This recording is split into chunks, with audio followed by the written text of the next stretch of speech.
नमस्कार किसान भाई और बहनों, मधुमक्खी पालन की संपूर्ण जानकारी को लेकर के हमारी यह दूसरी वीडियो है। इसके पहले वीडियो में हमने जाना था कि किस तरह से आहा बी कीपिंग जो होती है उसकी शुरुआत कैसे हुई थी। उसमें उन्होंने मधुमक्खी पालन व्यवसाय को किस तरह से आगे बढ़ाया और कैसे हम अच्छा व्यवसाय चला सकते हैं उसके बारे में बात करी।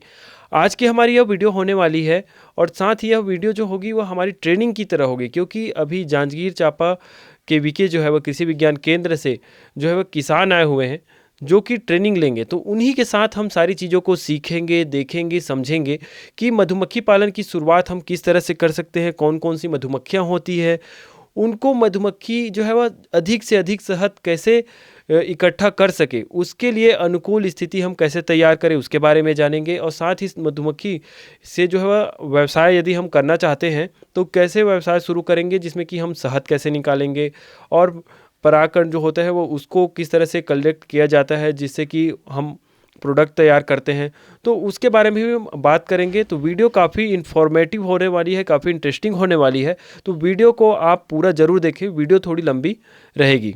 तो कितने दिन की ट्रेनिंग हो चुकी? आज 7वां दिन है।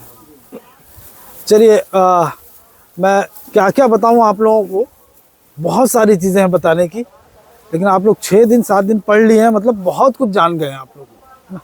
आप में से कोई भी बता दीजिए कि मधुमक्खी परिवार में कितनी तरह की मक्खियाँ होती हैं? बहुत बढ़िया। कौन कौन सी?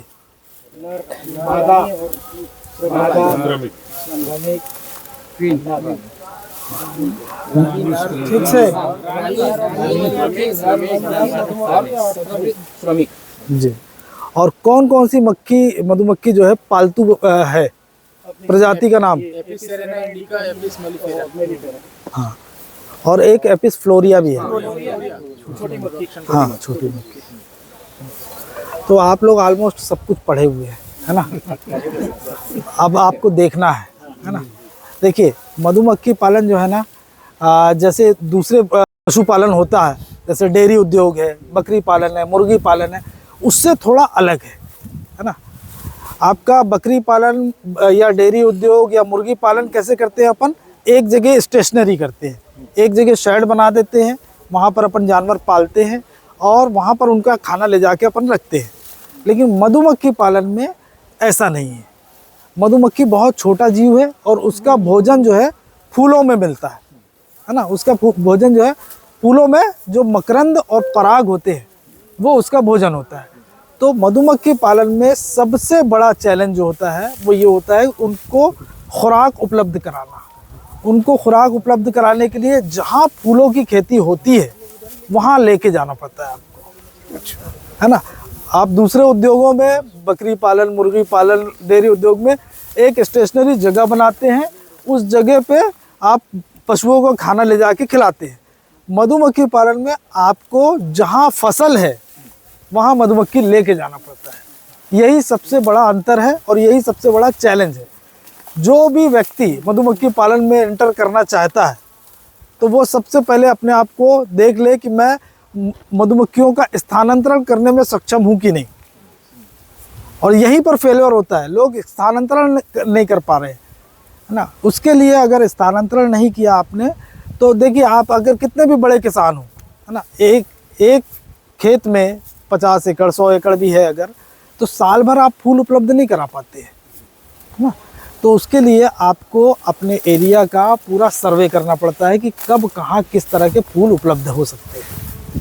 और फूल, जब ये फूल में मतलब ये नहीं कि गेंदा, मोगरा, गुलाब, फूल मतलब फसलों के फूल, हाँ, जिनसे फल बने, ऐसे फूल जैसे सरसों है, तिल है, राम तिल है, सूरजमुखी है, यूकेलिप्टस है ना, लीची है।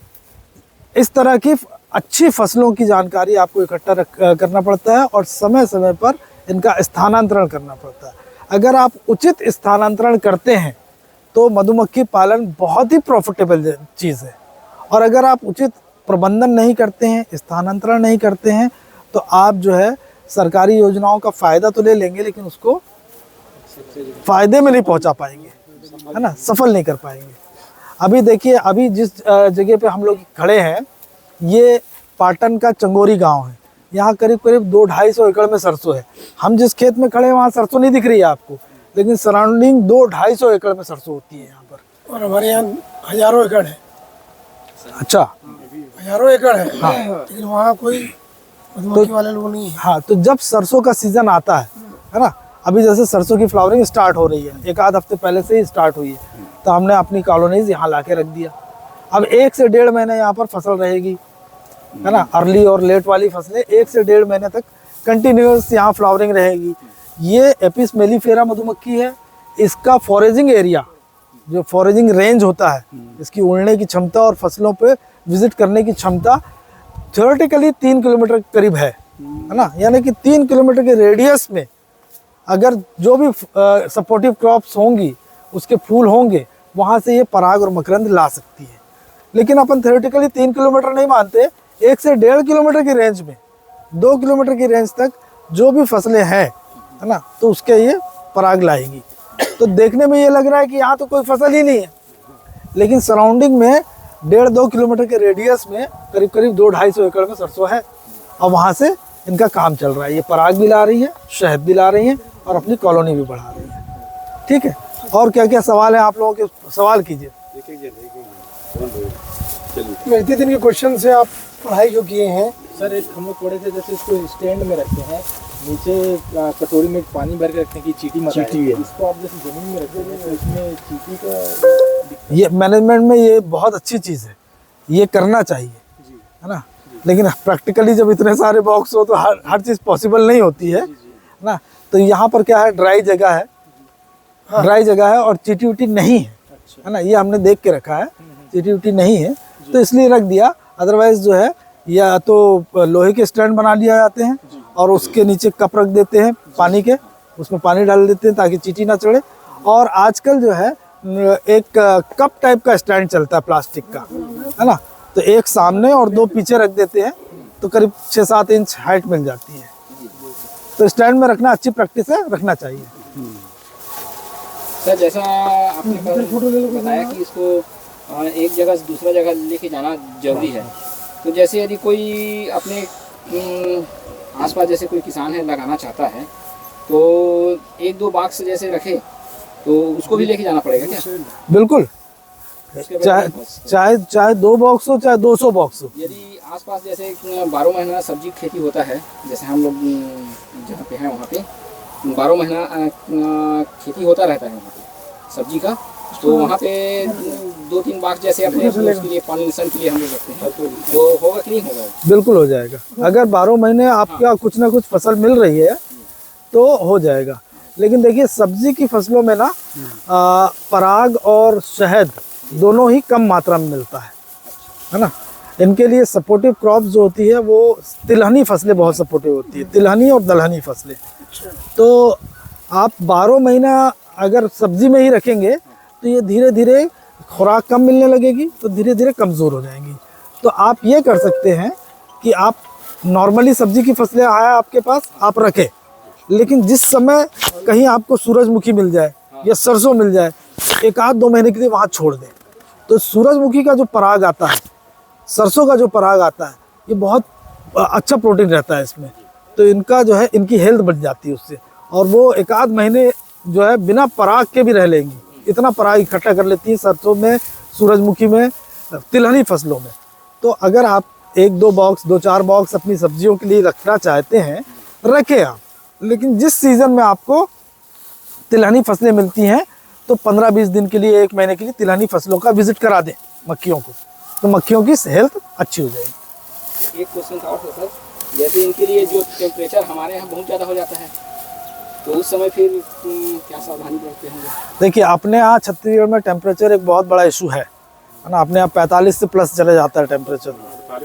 हाँ, तो उस समय में जो है आप ठंडी जगहों में अगर शिफ्ट कर सकते हैं, जैसे जंगलों में, चिल्फी में या पहाड़ों में, वहाँ शिफ्ट कर सकते हैं तो कर दें।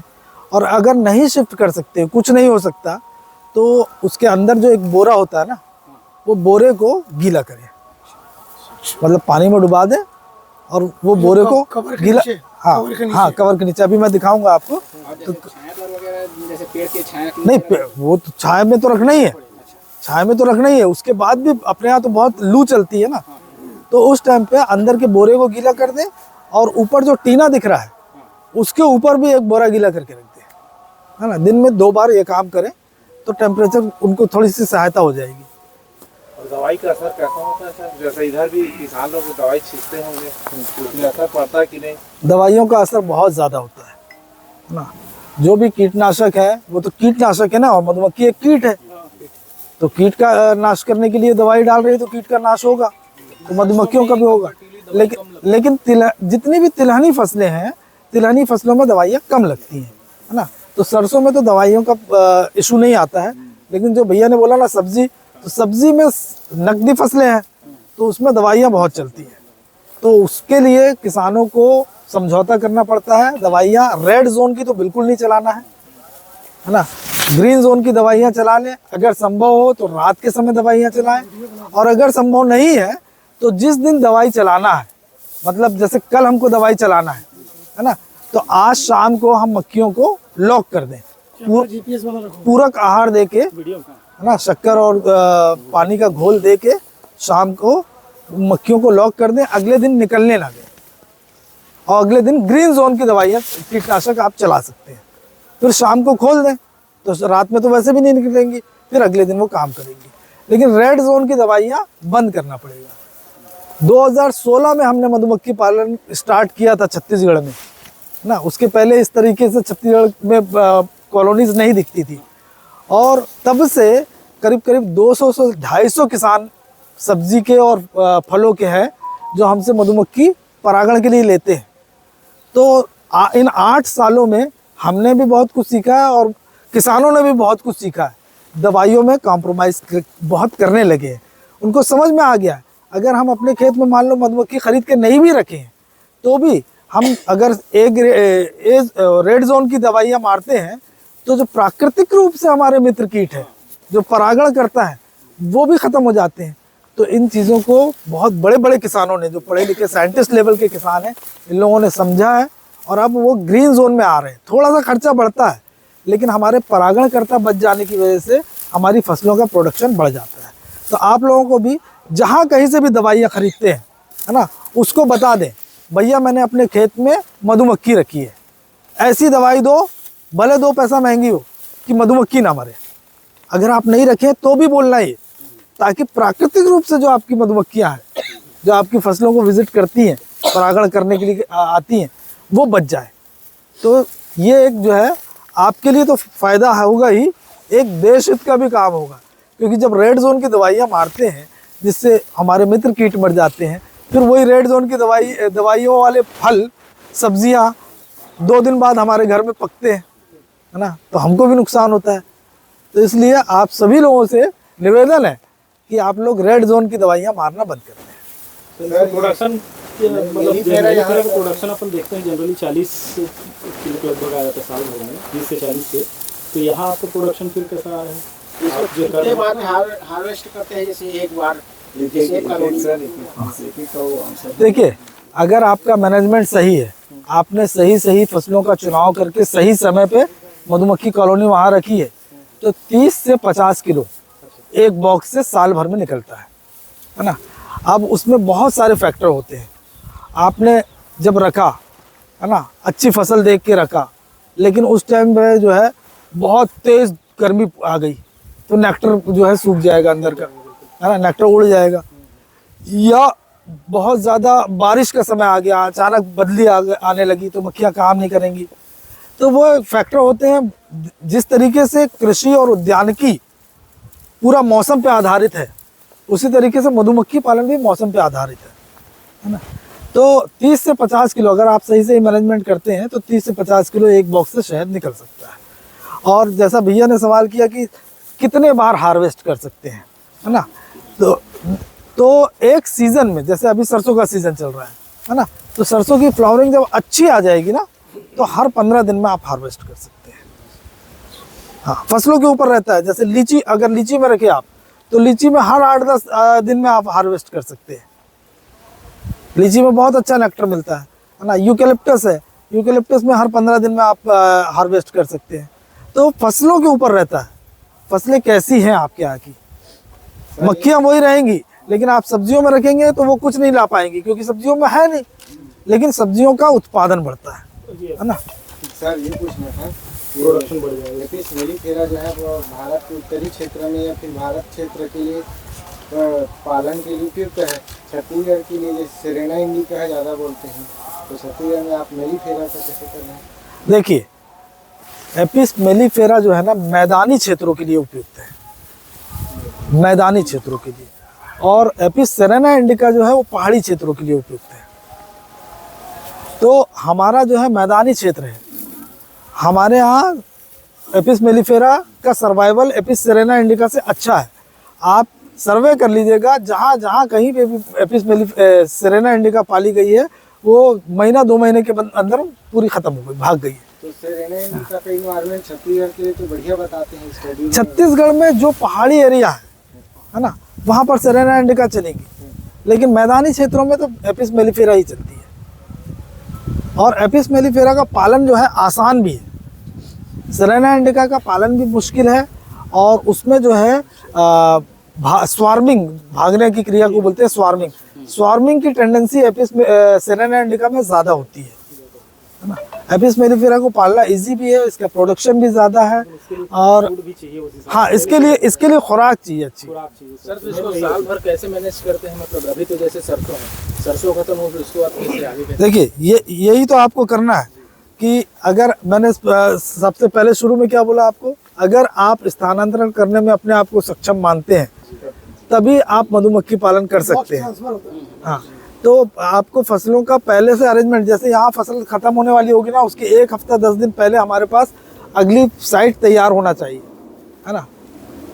तो अपने यहाँ छत्तीसगढ़ में जो है फसलों की थोड़ी कमी तो है, क्योंकि धान का एरिया ज़्यादा, लेकिन ऐसा नहीं है कि नहीं है। अपने यहाँ जो है सितंबर अक्टूबर से सबसे पहली जो फ्लावरिंग आती है वो आती है सफ़ेदा की, यूकेलिप्टस की, है ना। हाँ, यूकेलिप्टस की फ्लावरिंग में बहुत अच्छा शहद आता है। तो यूकेलिप्टस अपने यहाँ जो है सूरजपुर, बलरामपुर, अंबिकापुर, जशपुर, इस एरिया में यूकेलिप्टस के काफ़ी घने जंगल है ना। तो सबसे पहले ये हो गया आपका यूकेलिप्टस। यूकेलिप्टस के बाद अपने यहाँ तिल चालू होती है ना। सितंबर अक्टूबर में ही तिल चालू हो जाती है अपने यहाँ, और तिल के तुरंत बाद राम तिल चालू होती है, नाइजर, है ना। ये भी जो है अपना पूरा उत्तर छत्तीसगढ़ में, है ना, पूरा मिलता है। और अपना मैन पार्ट में एक बहुत अच्छी फसल है तिब्बती फसल, बकवीट। बकवीट में बहुत अच्छा शहद मिलता है और बहुत कीमती शहद मिलता है। उसका शहद जो है बहुत महंगा बिकता है, और अपने सैकड़ों नहीं हज़ारों एकड़ में बकवीट होता है मैन पार्ट में। जैसे अभी सर ने बताया कि आपके जांजगीर में हज़ारों एकड़ में सरसों है, लेकिन कोई मधुमक्खी पालक आगे नहीं आ रहा। उसी तरीके से मैन पार्ट में हज़ारों एकड़ में बकवीट है, हमने वहाँ पे भी रखा है ना, वहाँ उत्पादन लिया, तो हज़ारों एकड़ में बकवीट है। उसके बाद जो है आपका नाइजर जो है बलरामपुर, जशपुर, अंबिकापुर, नाइजर का पूरा बेल्ट है, और उसके बाद ही शुरू हो जाता। अच्छा, इस बीच सितंबर अक्टूबर से जो यूकेलिप्टस चालू हुआ था, वो यूकेलिप्टस फरवरी मार्च तक चलता रहता है। वो टेम्परेचर के हिसाब से उसमें फ्लावरिंग आते रहती है ना। फिर आ गया आपका सरसों। सरसों के बाद जो है आपका लीची है। अपने यहाँ छत्तीसगढ़ में लीची है ना। हाँ, लीची है, अच्छी खासी लीची है अपने यहाँ छत्तीसगढ़ में, लीची है। और लीची के बाद फिर गर्मी स्टार्ट हो जाती है मार्च में, है ना। तो फिर कुछ अपने डेंस जंगलों में अपने छत्तीसगढ़ में, जैसे भानु प्रतापपुर, अंतागढ़, इस तरह के जो एरिया है, वहाँ पर जामुन है, और बहुत अच्छी जामुन है, सैकड़ों एकड़ में जामुन है। जामुन की फ्लावरिंग में जो शहद आता है वो शुगर फ्री बोलते हैं उसको, है ना। हाँ, वो जो है आपका अप्रैल मई तक, जून तक चलता है, और फिर जून से लेके अगले सितंबर तक ये 3 से 4 महीने ड्राई पीरियड होता है। तो उस टाइम पे मक्खियों को सर्वाइवल के लिए शुगर सिरप देके जिंदा रखा जाता है। वो पूरे भारत में यही है। बरसात का जो सीज़न है उस टाइम पे कोई फसल नहीं आती है, हरियाली रहती है लेकिन फ्लावरिंग नहीं होती है। तो बरसात के सीज़न में आपको मधुमक्खियों को शुगर सिरप देके पालना पड़ता है, सर्वाइवल के लिए रखना पड़ता है। इसका वेट कैसे लेते हैं कि एक बॉक्स के लिए इतना शुगर कम से कम लग जाएगा? वो देखिए, अगर ठीक ठाक कॉलोनी है ना, 50-60 हज़ार। हाँ, तो आधा किलो शक्कर एक बार में, एक दिन का? एक बार में। हाँ, हफ्ते में एक बार देना है। अच्छा, ये शाम को चेंज नहीं करना है शाम को चेंज नहीं करना क्या का चेंज करना? शुगर सिरप जो बोल रहे हैं नहीं जनरली चेंज करते बोलते हैं। नहीं नहीं नहीं, शाम के समय ही देना है। शुगर सिरप कभी भी जो है ना सनसेट के बाद दे या सनसेट के समय दे ना। शुगर सिरप शाम को ही देना है और आधा किलो एक बॉक्स में शक्कर देना रहता है नॉर्मली, है ना। और उनकी हेल्थ देखते हुए और ज़रूरत देखते हुए आप एक पाव भी कर सकते हैं। अभी कितने बॉक्स है सर? यहाँ पर 80 बॉक्स के करीब है, 80-85 बॉक्स है। कितने बॉक्स शुरू किए स्टार्टिंग? मेरी स्टार्टिंग, मेरी कहानी सुनना है आपको, इसको रिकॉर्ड कर लेना भाई। मैंने 30 बॉक्स से स्टार्ट किया था, 30 बॉक्स से स्टार्ट किया था 2016 में। और मैंने भी जो है शहद की खेती करने के लिए स्टार्ट किया था कि शहद पैदा करूंगा। ट्रेनिंग के बाद? हाँ, ट्रेनिंग तो कई जगह से ली थी मैंने, नेशनल बी बोर्ड से ट्रेनिंग ली थी। अभी यहाँ है, उसके बाद हम किसी दूसरे जगह जाएंगे। हाँ, तो सीख पाएंगे। तो ये तो ड्राई एरिया लग रहा है। नहीं, अभी आपको साइट दिखाएंगे ना कितनी फ्लावरिंग है, और फिर आपको बॉक्सेस दिखाएंगे। आप बॉक्सेस देखेंगे तब आपको समझ में आएगा कि क्या है ना। अभी तो आपको ड्राई लग रहा होगा।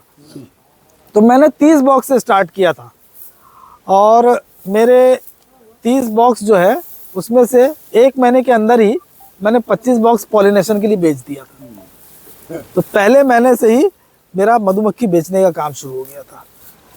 और इन 8 सालों में कम से कम 15-20 हज़ार कॉलोनीज में बेच चुका हूँ। 15-20 हज़ार कॉलोनीज में बेच चुका हूँ, है ना। और अभी आप बोलेंगे कि कितने बॉक्स हैं, तो एग्जैक्टली यहाँ पर तो 80-85 दिख रहे हैं आपको।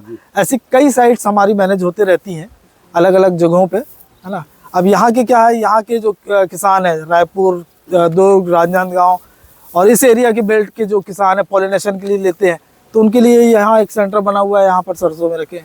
दूसरी जगहों के लिए दूसरा रहता है। तो अलग अलग जगहों पे हमारी साइट्स चलती रहती है।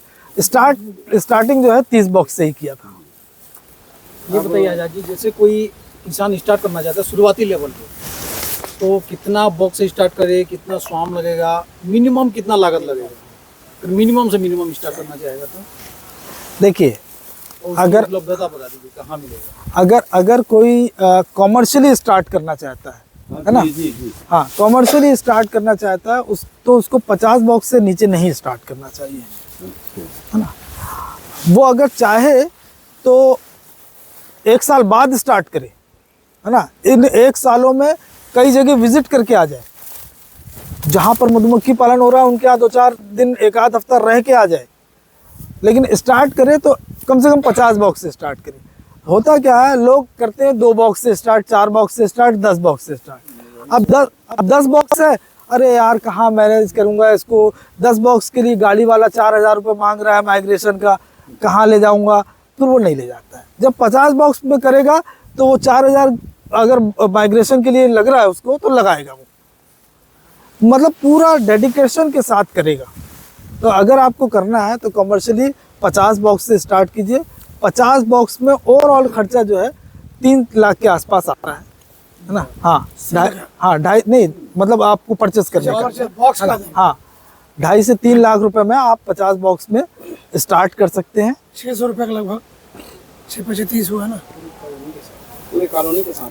हाँ, पूरी कॉलोनी के साथ जो है एक बॉक्स अगर 4,000 रुपये का भी मिला आपको, है ना, तो 2 लाख रुपए हो गया, है ना।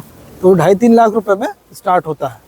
2.5-3 लाख रुपए इन्वेस्ट करके आप 50 बॉक्स से स्टार्ट कर सकते हैं।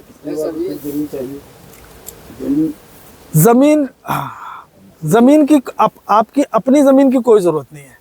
अगर आपको मधुमक्खी पालन करना है ना, तो सबसे पहले आपको अपनी ज़मीन भूलना पड़ेगा। ये पूरी ज़मीन मेरी है, ये मानना पड़ेगा, है ना।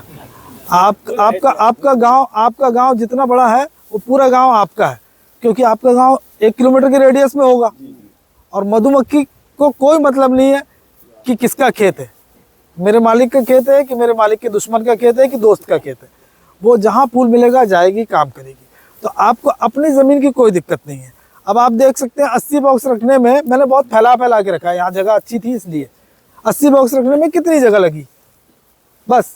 अब यहाँ पर जो 200-250 एकड़ है वो पूरा मेरा है ना, ये मान के चलना पड़ेगा। तो अपनी ज़मीन की ज़रूरत नहीं है।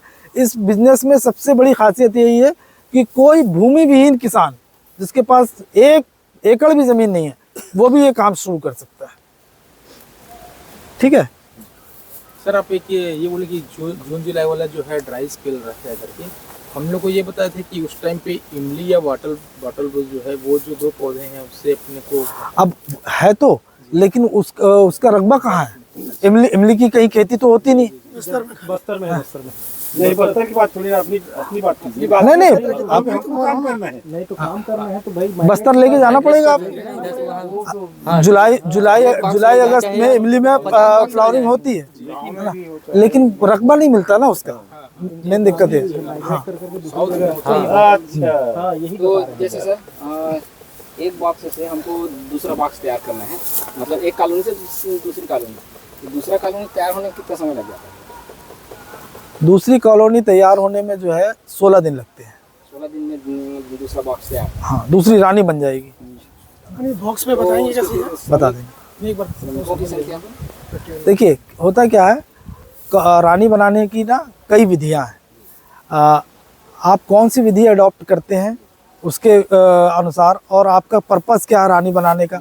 जैसे हमको रानी बनाना रहता है 150 एक साथ, है ना, तो हम क्या करते हैं पूरा क्वीन रेयरिंग किट से 2-3 बॉक्स चुनते हैं, है ना, जो बहुत स्ट्रॉन्ग बॉक्स हो, वहाँ पर 50 रानी बनाने के लिए उनको काम पे लगा देते हैं।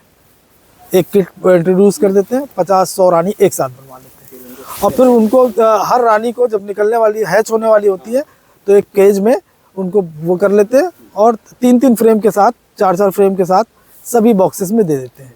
फिर जब हमको रानी बन गई, अब उसको अंडे देना है, उसको फ्रेम देना पड़ेगा नए हमको। तो जब फ्रेम का बनाने का सीज़न आता है ना, फ्रेम भी हमेशा डेवलप नहीं हो सकते। अभी मैं आपको दिखाऊंगा प्रैक्टिकली। तो क्या होता है कि फ्रेम जो है ना, हम एक बेसिक शीट रहती है, वैक्स शीट, वो देते हैं मक्खियों को, और मक्खियाँ उसको अपने वैक्स से, अपने मोम से फिर डेवलप करती हैं। तो वो कब डेवलप होंगी? जब बहुत अच्छा हनी फ्लो चल रहा होगा, क्योंकि 1 ग्राम मोम बनाने में मधुमक्खियों को 10 ग्राम शहद का कंजप्शन करना पड़ता है ना। तो जब हनी फ्लो चलता रहता है तब मधुमक्खियाँ नए फ्रेम डेवलप करती हैं। तो जब सीज़न आता है फ्रेम डेवलप कराने का, तो हम फ्रेम डेवलप करा के रख लेते हैं, है ना, और फिर जब नई रानियाँ बनाते हैं तो उनको दे देते हैं। इस तरीके से करते हैं। तो अगर आपको बनाना है, जैसे 2-4-10 बॉक्स है आपके, है ना, उसमें से आपको 2 बॉक्स लग रहा है कि बहुत स्ट्रांग हो गए, तो फिर उनका डिवीज़न करके नई रानी बनाना है। तो उसकी सिंपल विधि है, उसके जैसे आपका बॉक्स रखा है, उस बॉक्स के बाजू में ही आप एक नया बॉक्स रख दें, खाली बॉक्स रख दें। 8 फ्रेम है तो 8 में से 4 फ्रेम नए वाले बॉक्स में रख दें। जब नए वाले बॉक्स में रखें तो उसमें ध्यान दें आप कि एक फ्रेम कम से कम ऐसा होना चाहिए जिसमें ताज़े अंडे हों, क्योंकि उन्हीं ताज़े अंडों में से चुन के वो रानी का सेल बनाएंगी, है ना, उसको रॉयल जेली फीड कराना चालू करेंगी। तो एक तो ये ध्यान दें कि ताज़े अंडे हों, दूसरा ये ध्यान दें कि पैक्ड ब्रूड हो, क्योंकि पैक्ड ब्रूड जो जिससे मक्खियाँ निकलेंगी कम एज की, वही रॉयल जेली डेवलप करेंगी। क्योंकि रॉयल जेली कौन सी मक्खियाँ डेवलप करती हैं आप लोग? नहीं, श्रमिक तो करती है 21 एज की, 7 से 12 दिन की जो मक्खियाँ होती हैं, उनके मस्तिष्क में एक ग्लैंड होता है, हाइपोफ्रेंजियल ग्लैंड, है ना, 7 से 12 दिन की। तो वही मक्खियाँ रॉयल जेली प्रोड्यूस कर पाती हैं। फिर 13वें दिन वो हाइपोफ्रेंजियल ग्लैंड सूख जाता है, उसके बाद फिर वो आजीवन रॉयल जेली प्रोड्यूस नहीं कर पाती है। तो जब आप नया डिवीज़न करें तो ये ध्यान दें कि पैक ब्रूड वाले भी उसमें सेल्स हों, जो आप छत्ता दे रहे हैं, ताज़े अंडे हों जिसको चुन के वो रानी बनाए, पैक ब्रूड हो ताकि नई मक्खियाँ निकले, रॉयल जेली प्रोड्यूस करेंगी, तभी तो रानी के अंडे को खिलाएंगी, है ना, तब तो क्यों रानी बन पाएगी।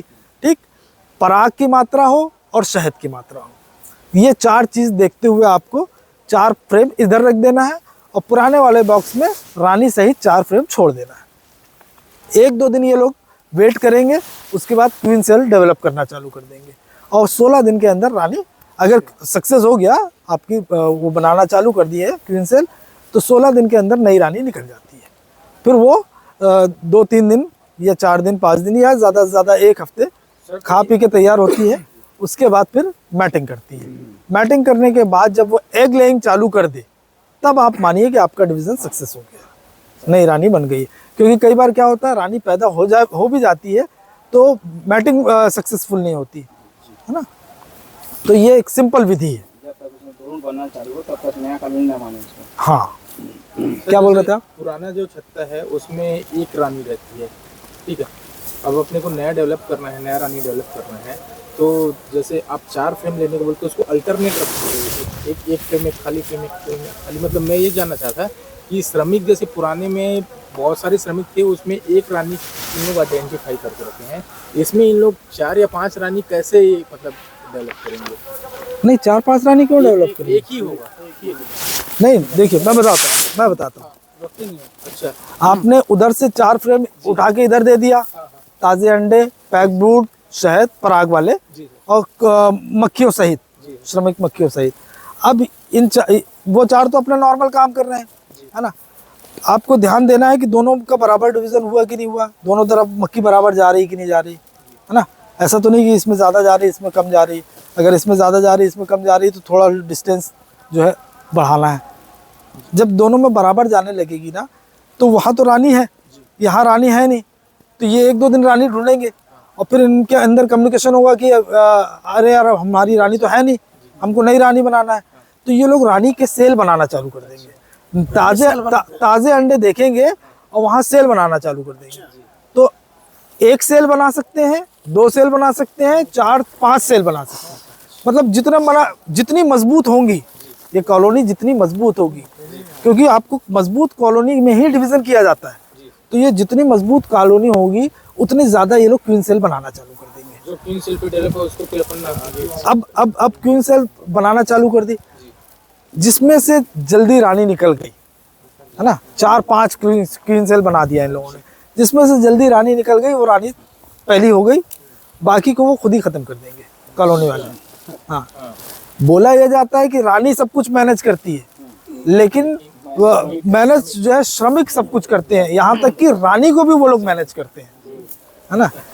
अगर रानी बूढ़ी हो गई है, अंडे देना बंद कर दी है, जख्मी हो गई है, उसको मार डालेंगे, नई रानी पैदा कर देंगे। रानी का मतलब अंडा देना लोकतंत्र है, लोकतंत्र, मधुमक्खी पालन में लोकतंत्र चलता है ना। सबको भोजन रॉयल जेली तो सबको सब अंडे को देते हैं 3 दिन तक। हाँ, तो उसके पर्टिकुलर एक रानी का सेल इन लोग ऐसे ही सेलेक्ट करते हैं कि हाँ, उसका विशेष हो रहा है। नहीं, उस अंडे सेलेक्ट कर लेते हैं, उसको ज़्यादा फीडिंग करना चालू कर देते हैं, उसका सेल बड़ा बना देते हैं।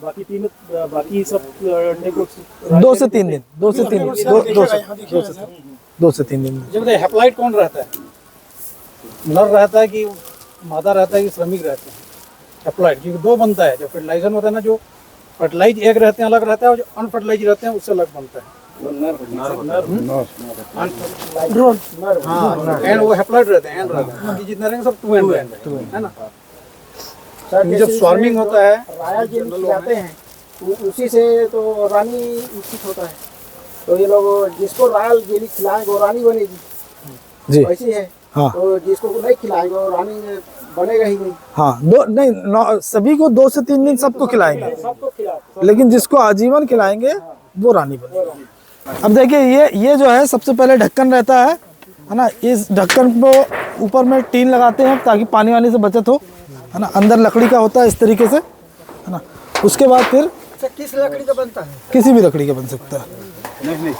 आम लकड़ी, नहीं, आम बबूल, सागौन, जिसका आप बना सकते हैं, है ना। और उसके नीचे ये बोरा लगाते हैं, ठीक है।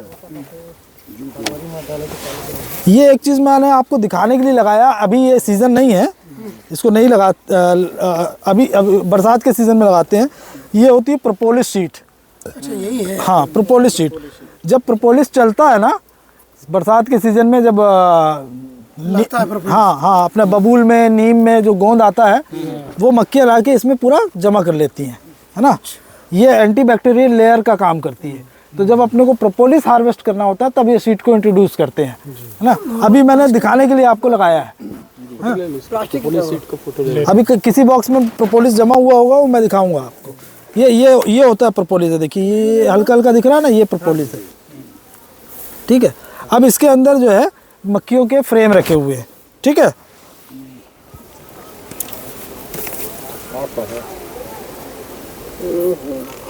ये देखिए ये नॉर्मल मक्खियाँ है, ठीक है। ये सारी मधुमक्खियाँ मादा श्रमिक मधुमक्खी है, ठीक है। वर्कर है ना, ये देखिए, और ये देखिए इसमें ये जो है आपका शहद जमा हुआ है ना। ये देखिए, ये आपको दिखाता हूँ मैं शहद, थोड़ा सा उनको कवर कर दीजिए, ऊपर वैक्स लगाया है ना। हाँ, ये वैक्स कैपिंग कर दी है शहद का, हाँ अच्छा है ना। हाँ, ये देखिए, ये शहद, हाँ दिखा रहे हैं, ये देखिए पूरा शहद भरा हुआ, अच्छा हाँ है ना। ये देखिए होता क्या है, ये ऊपरी वाला हिस्सा जो है ना, ये वाला हिस्सा, इसमें जनरली मधुमक्खियाँ शहद रखती हैं, हाँ। और नीचे वाले हिस्से में, इस हिस्से में अभी मैं दिखाऊंगा कहीं कहीं पर अंडे, बच्चे और पोलन रखती हैं। ये ऊपरी वाले हिस्से में शहद रखती हैं, और जब बहुत अच्छा हनी फ्लो चल रहा हो और इनके पास स्पेस हो तो पूरे छत्ते में भी रख देती हैं शहद, है ना। लेकिन क्या है कि इसी छत्ते में इनको अंडा भी देना है रानी को, इसी छत्ते में पराग भी रखना है, इसी छत्ते में शहद भी रखना है। तो ये लोग मैनेज ऐसे करती हैं कि ऊपरी वाला हिस्सा शहद का होता है और नीचे वाला हिस्सा पराग और अंडे बच्चों के लिए होता है, ठीक है। पकड़िए आप अपने हाथ में, कोई दिक्कत नहीं है। लीजिए मोदी जी की फोटो लीजिए।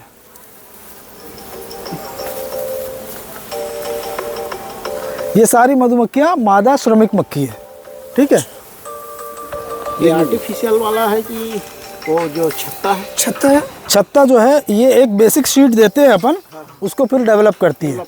हाँ, मैं दिखा दूंगा, बेसिक शीट भी दिखा दूंगा किसी बॉक्स में। इनके द्वारा तैयार किया गया होगा? हाँ, नहीं ये तैयार कर लिया गया है।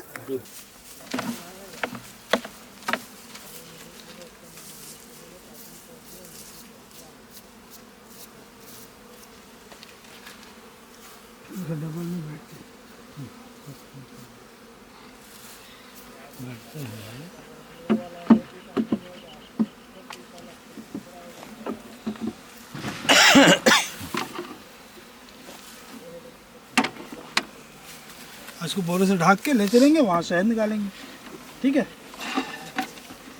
अच्छा, मशीन को थोड़ी हाइट पर रख लें, और नहीं तो नीचे एक गड्ढा खोद लें, है ना जी। गड्ढा खोद के एक बाल्टी रख देते हैं नीचे, ठीक है। और वो बाल्टी में अपना जाली लगा लेते हैं के लिए। तो जब हम इस सारे फ्रेम को यहाँ डालेंगे और इसको घुमाएंगे तो शहद दीवार पकड़ के नीचे आ जाएगा, और जब भर जाता है तो ये टैप खोल देते हैं, यहाँ से निकल जाएगा। अभी अपने को क्या करना पड़ेगा, उसके सील पैक को हटाना पड़ेगा। ये सील को काट के निकालना पड़ेगा इस तरीके से। अच्छा, ये वैक्स के रूप में काम आता होगा फिर? हाँ, ये देखिए, ये इस तरीके से हम वैक्स कैपिंग हटा देते हैं इसकी, दोनों तरफ की हटा देंगे। चीख लेना भैया, है ना। चीखने का हो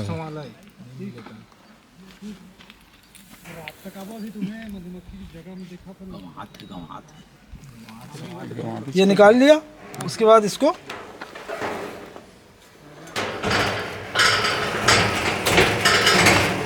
अच्छा, ये वाला हिस्सा बाहर रहेगा, ये वाला हिस्सा अंदर रहेगा। जब घुमाइए इसको, जब हम इसको घुमाएंगे तो सेंट्रीफ्यूगल फोर्स से बाहर वाली चीज़ शहद निकल जाएगा और अंदर वाली चीज़ अंडे बच्चों को कुछ नहीं होगा, ठीक है। तेज घुमाइए, तेज।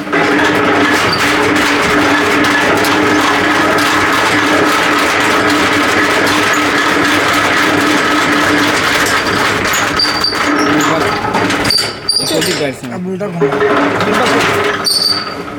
बस हो गया। देखिए पूरा शहद निकल गया, है ना। किनारे किनारे। और देखिए मक्खी साथ थी, इसको कुछ नहीं हुआ। ये शहद खाली, ये शहद खाली, अब इसको ले जाकर वापस दे देना, 5 मिनट लगता है। ये नीचे गिर जाएगा सर।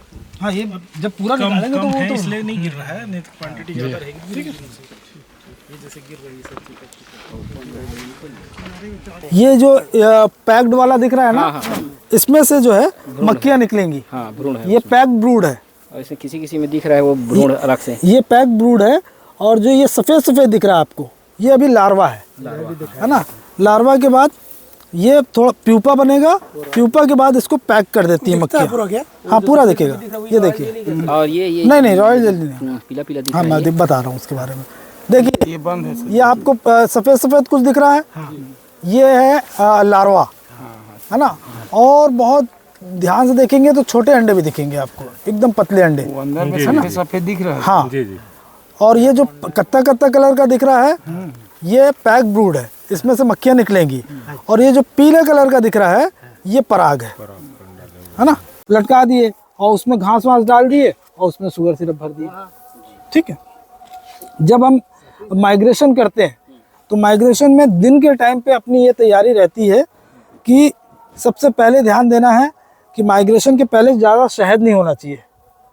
अगर शहद है, हाँ, अगर माइग्रेशन के पहले अपने को ये ध्यान देना कि शहद है तो शहद से मक्खियाँ चिपक जाती हैं, है ना। गाड़ी में झटका लगता है तो माइग्रेशन के पहले हनी हार्वेस्ट कर लेना चाहिए अपने को, है ना। और माइग्रेशन के पहले हनी हार्वेस्ट कर लिए, उसके बाद फिर सारे फ्रेम को इस तरीके से सटा के रख दिए। आखिरी वाले फ्रेम में जैसे ये दोनों, यहाँ तो लॉक हो गया पूरा, है ना, हिलेगा ही नहीं। आखिरी वाले फ्रेम में एक एक कील मारना है आपको, अच्छा, है ना। हथौड़ी से पतला वाला कील लेके यहाँ मार देना। तो अब यहाँ पे भी लॉक हो गया, इधर ना है वो। ठीक है। अब यहाँ पे भी लॉक हो गया तो ये अंदर सेफ हो गया, ठीक है। उसके बाद फिर एक ये जाली ऐसे लगाना है, ठीक है। ये माइग्रेशन नेट है, ठीक।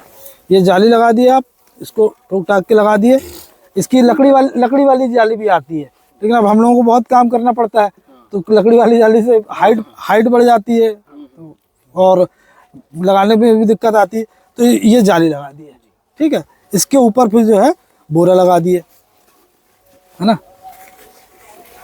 तो सर जाली लगाने से क्या फायदा होगा सर उसमें? अब मक्खी निकल नहीं पाएगी ना भाई। अच्छा, ये जाली डबल प्रोटेक्शन हो गया ना। जाली ठोक दिए, उसके ऊपर ये बोरा ठोक दिए, उसके बाद फिर इसको बांध दिए, यहाँ से बांध दिए, ठीक है। और उसके बाद फिर ये दिन की तैयारी है आपकी। फिर जब शाम को सारी मक्खियाँ आ गई तो ये डोर लॉक कर दिए, है ना। फिर उठा के अपना गाड़ी में रखेंगे, माइग्रेशन करेंगे। हाँ जी, ठीक है सर। और खाना वाना देना है कि नहीं?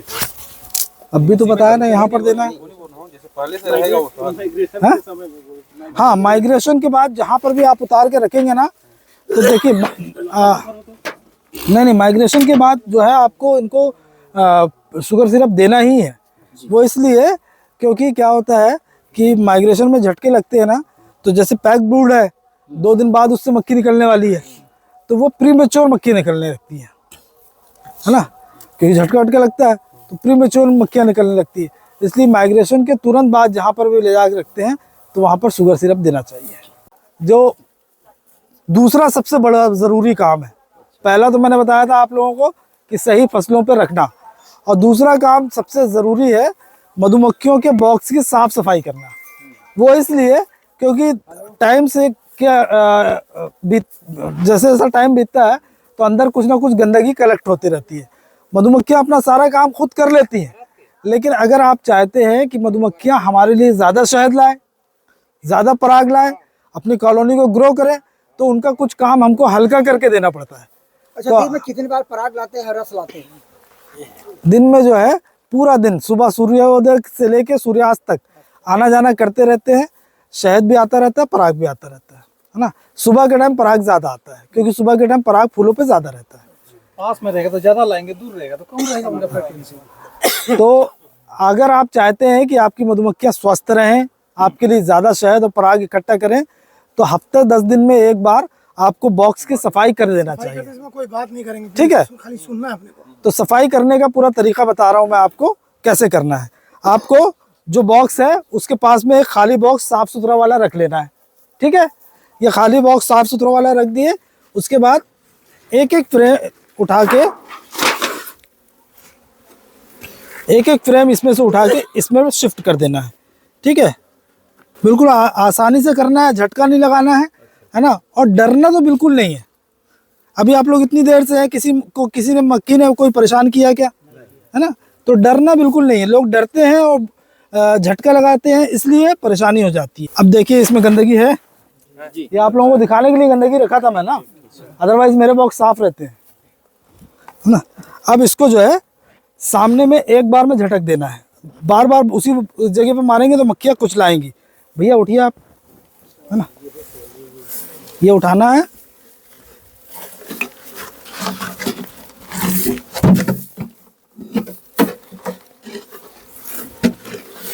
झटक दिए, कपड़े से साफ कर दिए।